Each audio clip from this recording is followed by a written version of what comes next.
Today on the 2-Putt YouTube channel, I'm going to show you exactly how I do my shot traces. Now, you've been filming yourself, you got a golf video that looks a little like this. Can't see the ball, you want to add a little something to it, you want to make it look like this. I'm going to show you exactly how to do that coming up in this video. So today we're just going to focus on the shot tracer itself. I'm not going to go through the entire editing process for how I edit my golf videos, but if that's something you want to see, then let me know down in the comments below. But today we're going to use Apple Motion to create the shot tracer. It's kind of like Apple's version of After Effects. Now, when we first open Motion, we're greeted with this window here. In Motion, you can create a project, you can create a Final Cut effect, generator, transition, title, all those different things within Motion. But because I do a lot of my editing in Final Cut, that means that video is already done. So all I got to do is import that particular file as a project, which we can see down here. And that will take you to where all your videos are. Let's say this one is the one I want to use. This one is my edited video that I just created in Final Cut, and we want to put that into Motion so we can add traces to that. So we select the one we want, and we're going to import as project. Now, when it first opens, this is what it looks like in Motion. So we want to go to the point in the video where we actually hit the ball, right? So if I scrub the timeline here, you can see me doing practice swings and lining up to the ball, and we hit the ball. There, I want my tracer. So let's go back to where I hit the ball, which is being around here.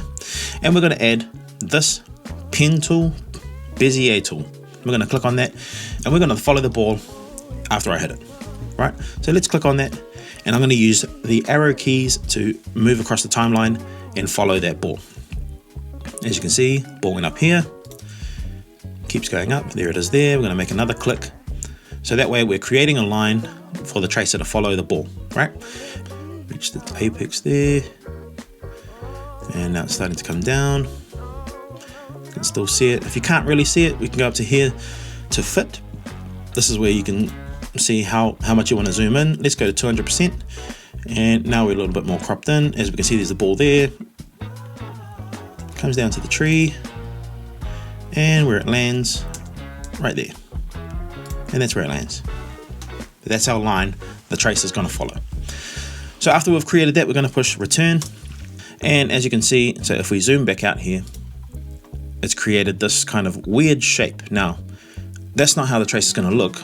It's automatically filled it in, but we want to get rid of that. So we make sure that we're clicked on the Bezier that we just created, and we're going to go over to the inspector window at the top left here, and we're going to untick fill. That's in style fill. Now all you can see is just the line. Now the line's pretty thin, so we're going to make it a little wider. Let's go to say 20. Now it's a little bit thicker. Cool, but I don't like how it's just a solid line. So in outline, there's a bunch of different parameters that we can change. We are going to change this from one solid color to airbrush. Now, after we've done that, we can go up to stroke and change use brush color to color over stroke. What color over stroke is it means that there's going to be a different color from where you began to where it ends. Pretty much, that's the simplest explanation for that. So to change the color of that, we go into this arrow and we click on where the color is going to begin. Change the color. I'm going to change it to white, and then we click on the color where it's going to end, and we're going to change this to red. So now you can see it starts being white. As it goes through the shot, it's going to end being red. Now, while we're in this stroke panel, I want it to be a little bit wider at this beginning point and then a little bit thinner at this end point, right? So what we do here is we go over to width over stroke. We click down arrow, and then we go to the beginning, and we're going to raise it up a little bit. I like to use maybe 160. So it's a little bit thicker here. And if we scroll down where it ends, we're going to go down to maybe 40. So now it's a little bit thinner at the end. After we've done that, we need to go all the way over to geometry. Now, if you see here, it's not like a nice smooth line. It's a little bit jagged. It's a little bit straight. We want to be able to make it nice and smooth. So we change the shape type from linear to B-spline. And automatically you can see it's added a little more curve to the arc of the flight of the golf ball. Now all we've got to do is match up that arc to the actual flight of the golf ball. So if we zoom out here, we can see our shot tracer line. If we go back to style, go to last point offset, bring that all the way down. That line's gone, but we can still see where the edit points are. So I'm going to use the left arrow to go back. If you watch this playhead, it's going to go back a little bit, so then we'll be able to see and follow the golf ball. And we're back to the beginning. Let's zoom in to 200%. Now we're going to follow the golf ball and just make sure that it stays on this red line the whole time. If we can see it veer off, then that's where we can use these control points to get it back online. See, it goes off a little bit there.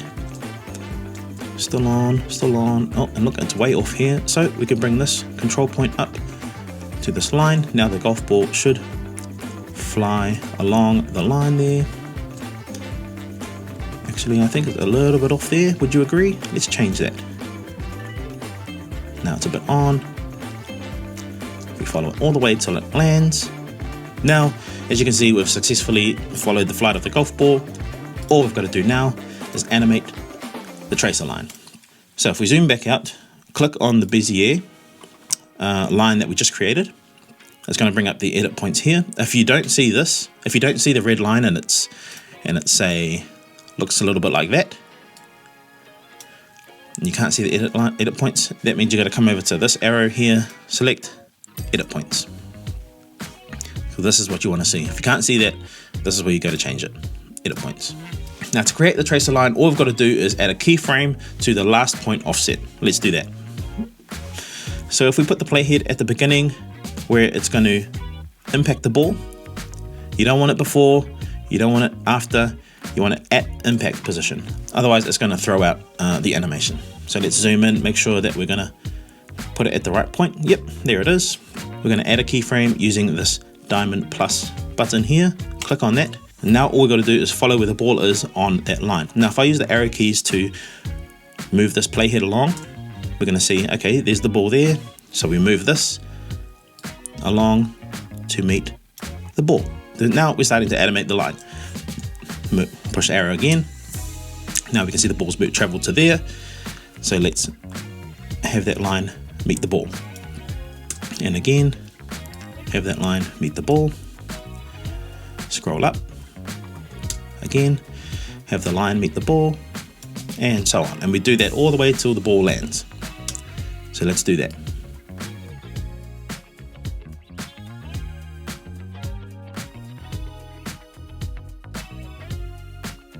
So you want to follow the ball till it lands, and you want last point offset reach 100. That's how you know you've completed that arc or that line. So if I click off here, right, you can now see the tracer of where the ball is. So if we go back to the beginning or beginning of the shot here, let's push play and see how that tracer behaves. Following the ball, you can see exactly where it went. We're on the green, we've got to look at birdie. Look at that, we're on the green, we've got to look at birdie. You can see the tracer still there, but we need some sort of creative way to get the tracer out of the way. Now we can just cut it off so that it's no longer in shot. That's not really creative, right? So what we're going to do is we're going to animate this first point offset, and that's going to let the tracer travel after itself or follow itself. So if we go not into the beginning, but if we go halfway through wherever I want this first point here to start traveling, I want it to start traveling about there. Okay, we've seen enough of the tracer already, and I want it to start traveling about there. So all we've got to do is pretty much exactly the same, but it's a lot easier than the first one. We don't have to actually follow the ball. All we've got to do is go over to first point offset, which is this parameter here. We're going to click the plus diamond button again to add a keyframe. Now all we've got to do is go to where we want that tracer to finish, and we want it to finish maybe here. So we've already seen the tracer animate, and we want the last part to finish probably here. Now with that playhead there, with the button clicked, all we're going to do is drag this all the way to 100, and as you saw, it animated itself all the way to the end. So let's watch it from the beginning. It follows itself. Roll up. We're on the green, we've got to look at birdie. On the green, we've got to look at birdie. So there you have it. That's how I do my shot tracers in Apple Motion. Now, if this was a full video, obviously there would be a couple more shots that I'd have to edit, and we'd just go through to wherever those shots were edit those, create that line, and so on and so forth along the timeline. But seeing as it's just a one shot I'm animating here, that's all I've got to do. And then you go through to share, export movie, save it wherever you want, name it whatever you want, under settings, however you want it to look, and then save. And that's how I do my shot traces. Roll up. Roll up. We're on the green, we've got to look at birdie. On the green, we've got to look at birdie. I actually missed that part too. But I got a par, so, I mean, better than a bogey, right? It was par 5. So that is how I do my shot traces. Now, pro tip, if you're filming your golf shots, you want to be able to set the camera up further enough away where you're in the shot, the golf ball's in the shot, and then the golf ball is also in the shot when it's in the air, right? Because you don't want to set it up close enough where you take the backswing, you hit it, and then it goes out of frame. You still want the golf ball to be in the shot. Now, sometimes I miss this, and you'll see the golf ball go out of frame, and that means the tracer has to go out of frame too. But if you can set up your camera perfectly to where it's behind you, off to the right, especially if you're right-handed, then you've got enough room for the golf tracer to be able to be seen by the viewers. Thank you so much for watching this video. If you haven't already, please hit that subscribe button, because we, like I said in that first video, we're trying to hit 1 billion subscribers, So I think we're at like 67, so not far off.